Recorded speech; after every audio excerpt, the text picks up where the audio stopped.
নমস্কার প্রিয় দর্শক বন্ধু। পশ্চিমবঙ্গ রাজ্য সরকার রাজ্যে ৩২,০০০ অঙ্গনওয়াড়ি কর্মী ও অঙ্গনওয়াড়ি সহায়িকা নিয়োগ করতে চলেছে। তারপরে জেলা ওয়াইজ নোটিফিকেশান জারি হয়েছে।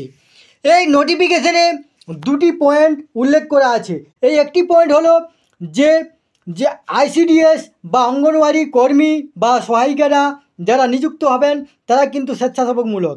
দ্বিতীয় নম্বরে লেখা আছে যে এই কাজে নিযুক্ত কর্মীরা কোনো মতেই সরকারি কর্মী পদে গণ্য হবেন না।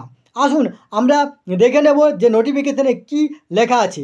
তার আগে আপনারা অবশ্যই আমার চ্যানেলটি সাবস্ক্রাইব করবেন এবং সবার আগে নোটিফিকেশান পাওয়ার জন্য সামনের যে বেল আইকন আছে সেখানে প্রেস করে নোটিফিকেশান অল করে রাখবেন এবং ভিডিওর সাথে লাইক কমেন্ট শেয়ার করবেন।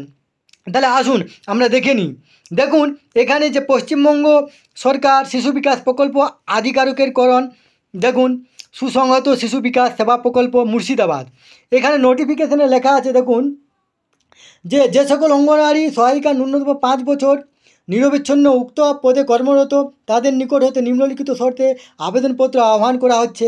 এই নিযুক্তি সম্পূর্ণরূপে স্বেচ্ছাসেবকমূলক, অর্থাৎ আইসিডিএস সহায়িকা বা আইসিডিএস কর্মীরা বা অঙ্গনওয়াড়ি কর্মী বা অঙ্গনওয়াড়ি সহায়িকারা কিন্তু স্বেচ্ছাসেবকমূলক।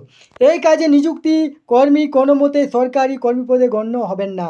এখানে উল্লেখ করা আছে যে সকল অঙ্গনওয়াড়ি কর্মী বা অঙ্গনওয়াড়ি সহায়িকা অর্থাৎ আইসিডিএস কর্মীরা কিন্তু সরকারি কর্মী নন।